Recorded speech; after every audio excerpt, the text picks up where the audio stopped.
Bonjour à tous et à toutes, heureux de vous retrouver à Psy à la maison. Alors c'est la centième, donc j'avais dit que je ferais une spéciale, donc elle va être un petit peu spéciale. On va toujours parler de psychologie, hein, c'est toujours le but. Mais cette fois-ci, ça va changer un peu. On va pas je vais pas vous parler de vous, de vos pathologies ou des pathologies. On va parler aujourd'hui du bilan analytique, la centième bilan analytique. Mais avant de commencer, j'espère que j'aurai pas d'infraction parce que je ne sais pas si vous avez remarqué, j'ai pas mis de col roulé, j'ai mis un pull col camionneur. Voilà pour la boutade. Voilà, ça c'est fait. On passe sérieusement à ce qui doit être dit. Donc voilà. Alors, le bilan analytique, c'est quoi? Alors, c'est le rapport de la séance d'analyse que nous mettons, où nous mettons les informations de la personne. Alors, dans un premier temps, la première séance, on va mettre les informations administratives de la personne, c'est-à-dire le nom, le prénom, l'âge, date de naissance, numéro de téléphone, si les gens y veulent, hein, il n'y a pas d'obligation. Hein. Le mail, s'ils veulent. Après, on va regarder la structure, si la personne elle est mariée ou pas, si elle a des enfants ou pas, si elle travaille ou pas, dans sa fonction, c'est toujours aussi intéressant de savoir la fonction des gens. Et on va noter aussi si la personne prend des médicaments ou pas, parce que, alors je parle de médicaments, je parle d'anxiolytiques, d'antidépresseurs, hein, tout ce qui pourrait gêner dans le parler, la compréhension, qui pourrait entamer le cognitif, la mémoire, et choses comme ça. Donc c'est toujours intéressant de savoir ce que prend la personne ou pas. Ça dépend, parce que ça joue dans la cure. Après, donc on voit aussi les problèmes médicaux, physiques. Hein. Si la personne a un problème médical, il faut aussi le prendre en compte parce que ça joue aussi sur le psychisme. Et suite à ça, après, on entame la séance. Et pendant la séance, eh ben, je vais noter, parce que moi je note, mais ce n'est pas une obligation, je vais noter les dires et après je vais faire un rapport. Alors, dans les dires, je parle du ressenti, les observations verbales, physiques. Alors, physique, c'est-à-dire comment la personne se situe, si elle montre des signes d'angoisse, de stress, si elle est à l'aise ou pas. Tout ça, c'est important. Et après, je fais l'interprétation. Alors, le symbolisme, les symptômes, interprétation de la séance par rapport au dire, par rapport aux positions, toute observation doit être tracée. Voilà. Alors, est-ce que ce bilan est obligatoire? Eh non, il n'y a aucune obligation légale qui oblige un psy à faire un rapport. Alors, il faut savoir que c'est quand même mieux d'en faire un. En faire un parce que déjà ça fait plus professionnel.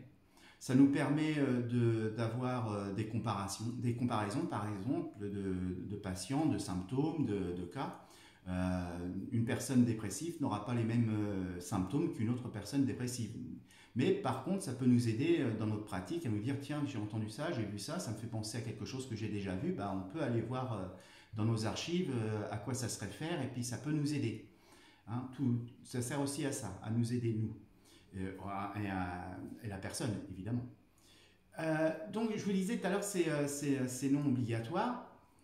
Euh, il y a d'autres raisons pour lesquelles c'est important, bah, pour moi, hein, de faire un rapport analytique. Alors, le rapport, il peut être verbal. Il y en a qui utilisent un enregistreur pour faire leur rapport.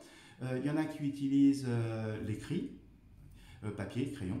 Il y en a qui utilisent l'informatique, c'est mon cas. Hein, je mets tout par informatique et c'est sécurisé. Voilà, donc on est libre. En réalité, chacun fait comme il veut. Donc un psy n'a pas l'obligation de faire un rapport ou de prendre des notes. Moi, pendant la séance, mais je parle de ma pratique à moi, pendant la séance, je fais des notes et plus ultérieurement, je fais un bilan de la séance. Ça me permet de suivre la personne. Alors, il y a d'autres raisons pour lesquelles je fais ça. Hein. C'est laisser une trace du travail. Ça peut servir peut-être plus tard à faire un livre, permettre de participer à des recherches, à des forums, on peut s'en servir, tout ça. Alors évidemment, quand on sort le rapport analytique de son cadre, évidemment, ça reste anonyme. C'est-à-dire qu'on respecte toujours le secret professionnel. Ça peut être aussi intéressant dans certains cas où on aurait un problème avec quelqu'un au niveau juridique Donc on peut sortir le travail fait, et c'est une preuve. Ça peut servir de preuve, c'est un élément. C'est un élément comme quoi on a bien suivi la personne, on voit ensemble l'évolution de la personne grâce au rapport analytique, et ça peut aider le psy en cas de problème. Et puis ça peut aussi aider la personne. Ça peut aider aussi dans les rapports institutionnels. C'est-à-dire que moi je travaille pour l'AES avec des enfants. Et ça me permet de faire un rapport régulier à l'AES sur le travail et l'évolution de l'enfant. Voilà. Donc vous voyez, hein, il y a plusieurs raisons et c'est pour laquelle je trouve que c'est vraiment professionnel de faire un rapport et d'avoir un suivi patient. Ça nous aide, nous les psys, et ça aide aussi le patient, et ça laisse une trace du travail qu'on a effectué, et ça pourra servir, pourquoi pas, plus tard. Hein. Ça permet de voir l'évolution aussi des pathologies. Peut-être que dans 50 ans, quand je ne serai plus là, si on retrouve mes écrits, mes vidéos, on pourra comparer sur les 50 dernières années l'évolution de la psychologie, de la vision, de l'approche, des symptômes, de la pathologie, de l'expression. Hein. Rappelez-vous, j'ai fait plusieurs vidéos sur des pathologies nouvelles, et je fais référence aussi à des pathologies anciennes, et j'explique toujours l'évolution de la pathologie, parce que les pathologies évoluent avec le temps et l'environnement. Donc tout ça, c'est un travail un peu d'histoire, de laisser une trace, et de recherche. Ça peut permettre aussi, grâce à ce travail-là, de faire un livre. Ça peut être une possibilité. Il y a des psys qui se servent de leur cas clinique pour pouvoir parler d'une pathologie bien déterminée à travers leur travail, par rapport à leur métier, leur expérience, leur ressentir, et d'avancer et de découvrir aussi des choses. Hein. C'est le but de ça. Hein. Il y a aussi cette notion de recherche. Voilà. Donc c'est pour ça que c'est très intéressant. Mais dans tous les cas, je répète parce que c'est important, dans les échanges de cas, parce que vous savez, nous les psys, on se rencontre, on se voit, on se parle, et on va parler de cas concrets pour comprendre, se faire aider, parce qu'on ne comprend pas toujours tout, on a besoin d'aide. Mais dans tous les cas, ça sera toujours anonyme. C'est-à-dire qu'on ne divulguera pas le nom, le prénom. Ça, c'est confidentiel, ça reste confidentiel, et ça doit rester confidentiel. Mais par contre, on peut parler du dire de la personne, du ressentir, du rêve, de l'avancement, et choses comme ça, et ça peut nous aider. Pareil dans la supervision. Dans la supervision, un psychologue se fait superviser, c'est-à-dire qu'il va voir un confrère, et que ce confrère va l'aider dans sa pratique. C'est des échanges de cas et d'avancement professionnel, on va dire. Voilà. Ok. Donc, vous voyez bien l'importance du bilan. Alors, finalité, on peut se demander à ce moment-là la finalité de ça. Donc, c'est faire avancer les connaissances psychologiques, mais en avance les nouvelles découvertes psychologiques, nouvelles pathologies, évolutions pathologiques. Faire des statistiques aussi. Hein. Par exemple, moi, j'ai fait la statistique des gens qui sont venus dans mon cabinet, qui ont fait des EMI. Expérience de mort imminente. Et à l'heure actuelle, je suis un peu plus de 15% de ma patientèle qui a fait ou qui a eu l'expérience d'une EMI. Hein, c'est un bon exemple. C'est intéressant. Il y a 10-20 ans en arrière, c'était beaucoup moins que ça. C'était entre 5 et 10%. Donc ça évolue. On voit que dans le temps, ça évolue. Donc c'est intéressant de s'y intéresser. Voilà, c'est redondant, mais c'est comme ça. Alors, ça nous permet aussi de laisser une trace sociale, psychosociale d'un temps donné. État de la société sur le plan psychologique et de ses pathologies majeures. Hein. Par exemple, on peut donner l'exemple du burn-out. Pour comprendre le burn-out, il est intéressant de faire des rapports d'analyse, parce que dans le temps, ça permettra de mieux comprendre le burn-out, savoir quand est-ce que c'est intervenu, pourquoi c'est intervenu, et tout ça, dans quel contexte, l'environnement social, familial.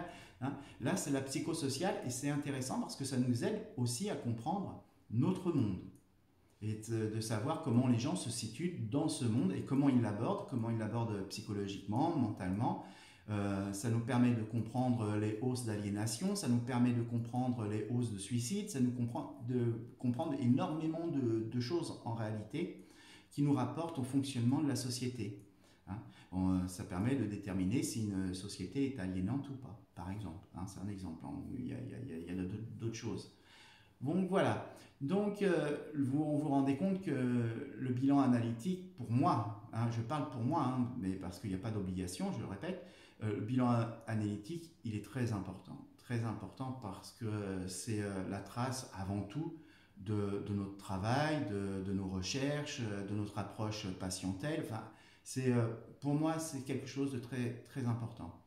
Donc, dites-vous bien qu'un patient qui vient 45 minutes ou 1 heure consulter, quand il va repartir, ça ne s'arrête pas pour le psy.